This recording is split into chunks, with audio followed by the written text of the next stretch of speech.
नमस्ते बच्चों, सुप्रभात सबको।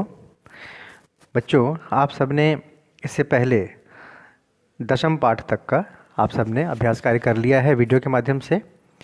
आज हम सब एकादशः पाठः का अभ्यास कार्य करेंगे और इससे आगे का भी हम करेंगे। तो हम इसको शुरू करें इससे पहले कि आप को मैं बता दूं कि आप मेरे इस वीडियो को अधिक से अधिक लाइक करिए, सब्सक्राइब करिए, जिससे कि आप जैसे और भी जो बच्चे हैं उन सबको ये मिल जाए आसानी से। तो आइए शुरू करते हैं। एकादशः पाठः अभ्यास कार्यम हरिणम माँ मारये। पहला प्रश्न, उत्तराणि लिखन्तु। उत्तर लिखना है। हरिणः किम खादति, अर्थात हरिण क्या खाता है। उत्तर लिखेंगे हम हरिणः घासम खादति। ये उत्तर यहाँ पर लिखा गया है। तत्र कः आगच्छति, कः तत्र आगच्छति, वहाँ पे कौन आता है।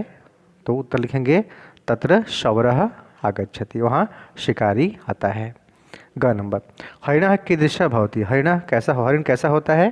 तो उत्तर है यहाँ पे हरिणः अति सरलः भवति, हरिण बहुत ही सरल स्वभाव का होता है। घ नंबर, शौरस्य समीपे कः आगच्छति।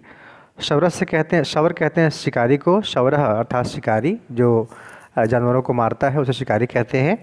तो यहाँ पे प्रश्न है शौरस्य समीपे कः आगच्छति, अर्थात शिकारी के पास कौन आता है। तो यहाँ पे उत्तर हम लिख सकते हैं इस प्रकार से शौरस्य समीपे बालकः आगच्छति। आगे बढ़ते हैं। प्रश्न दूसरा, इसमें क्या करना है, कथाम क्रमानुसारम योजयन्तु, अर्थात आप सबने कथा में, कहानी में, चैप्टर में जो पढ़ा है उसको ये सब जो है ये जो शब्द, ये वाक्य जो लिखे गए हैं ये सब सीक्वेंस में नहीं है, अर्थात क्रमशः नहीं है। आपको क्या करना है, इन सबको सीक्वेंस में सजाना है कि पहले क्या हुआ, उसके बाद क्या हुआ, उसके बाद क्या हुआ, वगैरह वगैरह। तो यहाँ पे ये लिखा गया है, पहले कौन होगा, दूसरे में कौन है, तीसरे में कौन होगा, चौथे में, पाँचवें, छठे में। ये सभी जो है ये आंसर है। तो आप इसको देख के कर सकते हैं। हरिणः घासम खादति, एकः शौरः आगच्छति, हरिणः दूरे धावति, बालकः शौरम कथयति, अहम हरिणम पालयामि, शौरः हरिणम न मारयति। अर्थात हरिणः घासम खायति, हरिण घास खाता है। एकः शौरः आगच्छति, एक शिकारी वहाँ पे आता है। हरिणः दूरे धावति, हरिण उसको देख के दूर भाग जाता है। घ नंबर, बालकः शौरम कथयति, तभी वहाँ का बालक आता है और शिकारी से कहता है, क्या कहता है, अहम हरिणम पालयामि, मैं हरिण को पालता हूँ। 4 नंबर, शौरः हरिणम न मारयति, और शिकारी हरिण को नहीं मारता है। अगला प्रश्न है, प्रश्नानाम उत्तराणि इति वदन्तु लिखन्तु च आम अथवा न।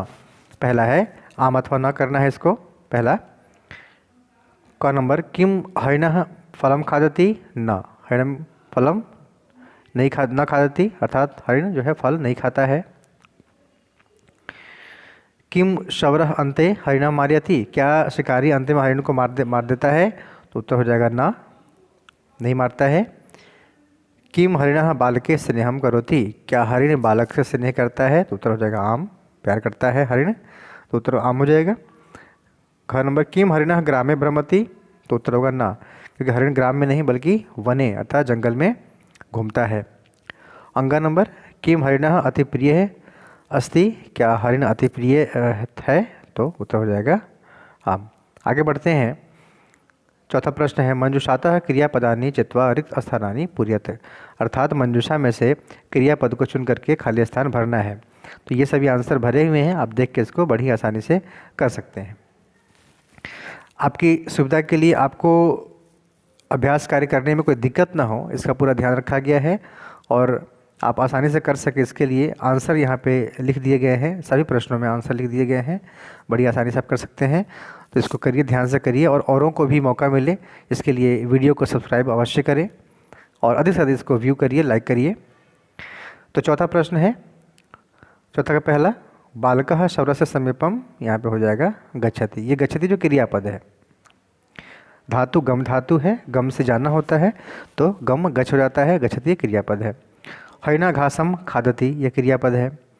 एकः शौरः तत्र आगच्छति, बालकः शौरम कथयति, शौरः हरिणम न मारयति। तो ये जितने भी ये ग्रीन अक्षर में नाम आपको दिखाई पड़ रहे हैं, गच्छति, खादति, आगच्छति, कथयति, मारयति, ये सभी क्या हैं, ये सभी क्रियापद हैं। आगे बढ़ते हैं। अगला है 5वां, मंजुषातः उचित पदम चित्वा कथाम पूरयन्तु। अर्थात मंजूषा में से आपको उचित शब्दों को चुन करके कथा को पूरा करना है। यहाँ पे कथा लिखा हुआ है और बीच बीच में कुछ शब्दों को छोड़ दिए गए हैं, उन्हीं शब्दों को आपको उसमें भरना है। तो यहाँ पे है वने एकः हरिणः भ्रमति, ये चुनना है भ्रमति। तत्र एकः शवरः आगच्छति, अर्थात जंगल में एक हरिण घूम रहा है। तत्र एकः शवरः आगच्छति, तभी वहाँ पे एक शवर शिकारी आता है। शवरः हरिणं मारयितुम् इच्छति, शिकारी हरिण को मारना चाहता है। तदेव हरिणस्य रक्षकः एकः बालकः तत्र आगच्छति, तभी हरिण का रक्षक एक बालक वहाँ पे आता है, आगच्छति। बालकः शवरं कथयति, बालक हिरण से शिकारी से कहता है अहम हरिणं पालयामि, मैं हरिण को पालता हूँ। अतः हरिणं मा मारय, अतः इसलिए आप हरिण को नहीं मारिए।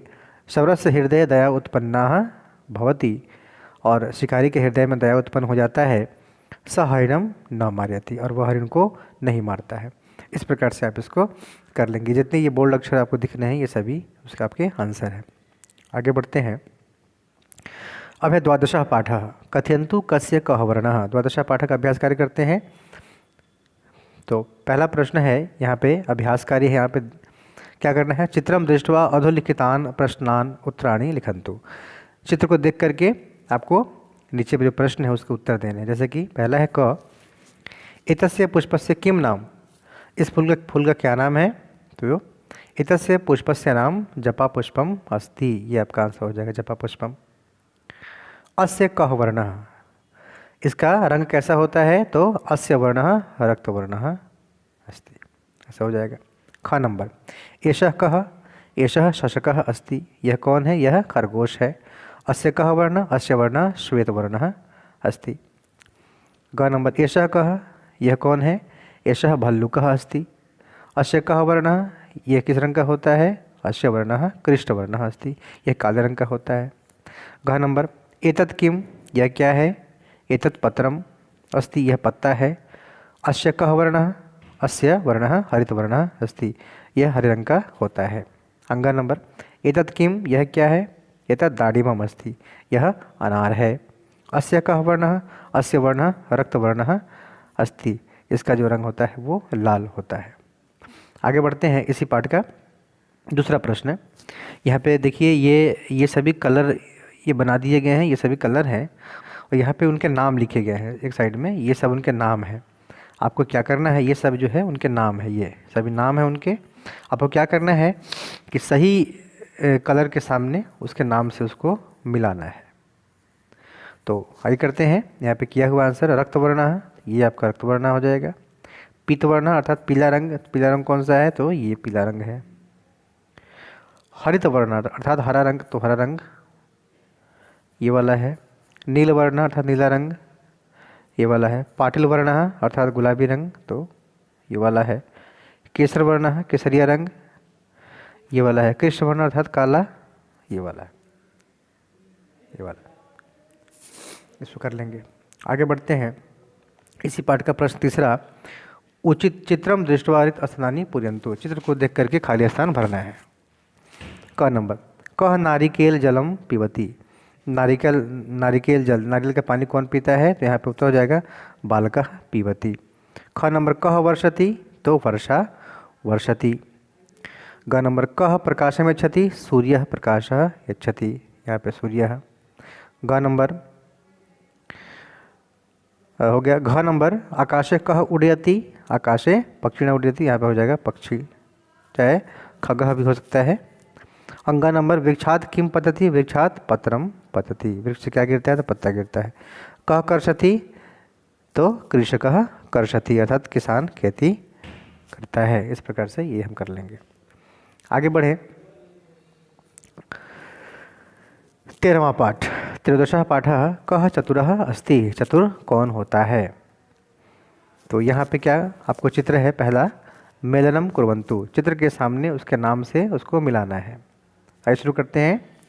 सिंह, पहला है सिंह, सिंह कौन सा है, तो सिंह, ये सिंह है, ऐसे मिला देंगे। शशका अर्थात खरगोश, खरगोश कौन सा है, तो ये खरगोश है।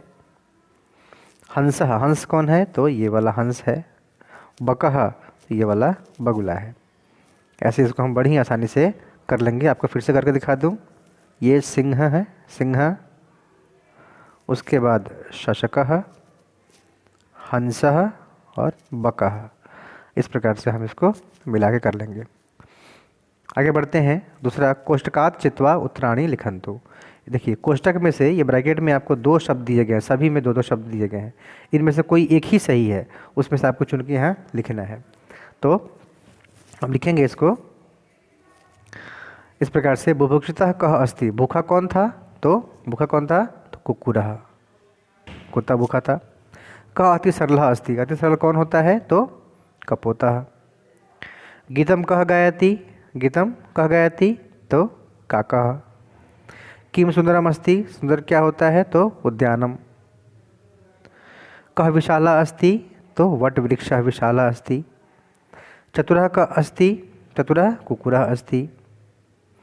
बलेन पूरिकां कः खादति, तो काकः खादति। पूरिका, यहाँ पूरिका, पूरिका कुत्र पतति, तो अधः पतति, अर्थात पूरी कहाँ गिरता है? तो नीचे गिर जाता है।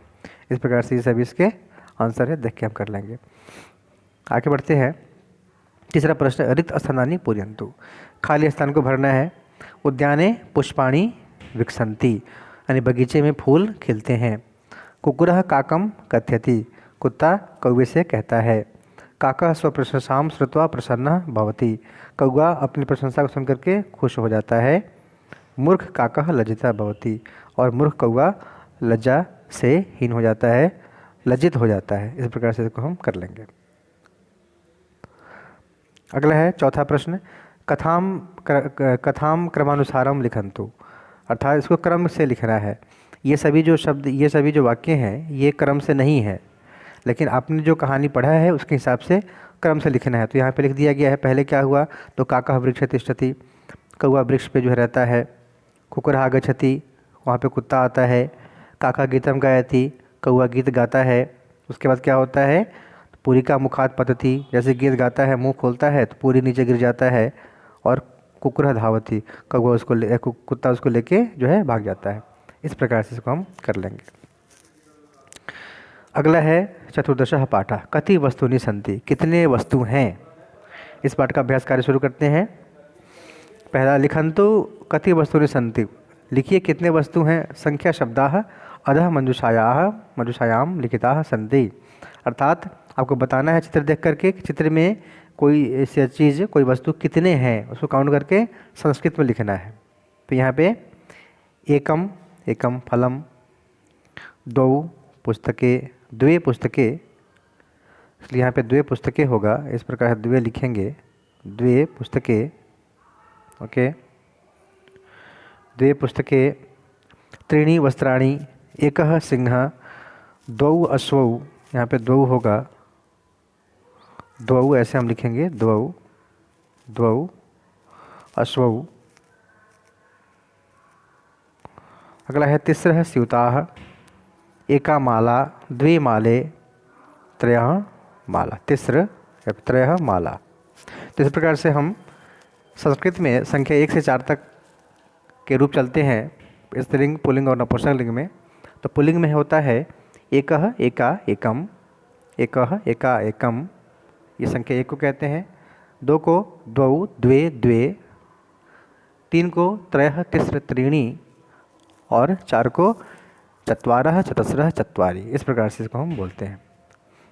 आगे है मंजूषातः उचितम संख्या शब्दम चित्वा रिक्त स्थानानि पूरयन्तु, मंजूषा में से उचित शब्दों को चुन करके, संख्या शब्दों को चुन करके आपको खाली स्थान भरना है। यहाँ पे पुस्तकानि है तो ये हो जाएगा चत्वारः पुस्तकानि, चतस्रः चटकाः, चत्वारि वृक्षाः, पंच घटिका, पंच पुष्पाणि, पंच मूषकाः, षड् शुकाः, सप्त कंदुकानि, अष्ट आम्राणि, नव सेवफलानि, 10 दीपकाः। ये संख्यावाचक शब्द हैं, ऐसे जो है आपको लिखने हैं। आगे बढ़ते हैं। उचितम संख्यावाचकम पदम चित्वा लिखन्तु, अब यहाँ पे उचित संख्यावाचक पद लिखना है। तो यहाँ पे लिख दिए गए हैं। जैसे 11 को हम क्या कहते हैं? तो एकादश कहते हैं। 12 को द्वादश, 13 को त्रयोदश, 14 चतुर्दश, 15 पंचदश, 16 षोडश, 17 सप्तदश, 18 अष्टादश और विंशति 20। 20 को हम विंशति कहते हैं। फिर से इसको देख लीजिए। एकादश 11 को हम कहते हैं एकादश, द्वादश मान 12, त्रयोदश 13, चतुर्दश 14, पंचदश 15, षोडश 16, सप्तदश 17, अष्टादश 18, विंशति अर्थात 20। आगे बढ़ते हैं। चौथा प्रश्न है उचितम संख्यावाचकम पदम चित्वा रिक्त अर्थानि पूरयन्तु। ब्रैकेट में 2 संख्यावाचक पद है, उसमें से कोई एक ही सही है, उसको चुन करके आपको इसे भरना है। ध्यान देना है कि वो जो शब्द है वो स्त्रीलिंग है, पुल्लिंग है कि नपुंसकलिंग में लिंग है, और एक वचन है, द्विवचन या बहुवचन है। इन बातों का ध्यान में रख करके हम इसको करेंगे। सूर्यः, सूर्यः पुल्लिंग है तो एकः, इसमें हम लिखेंगे इसको सूर्यः एकः अस्ति। वेदाः चत्वारः सन्ति, वर्षे 12 भवन्ति। मनुष्यस्य नेत्रे 2 भवतः उद्याने 3 कन्याः क्रीडन्ति। इसको फिर से मैं आपको करके दिखा दूं। सूर्यः एकः अस्ति, वेदाः 4 सन्ति, वर्षे 12 भवन्ति।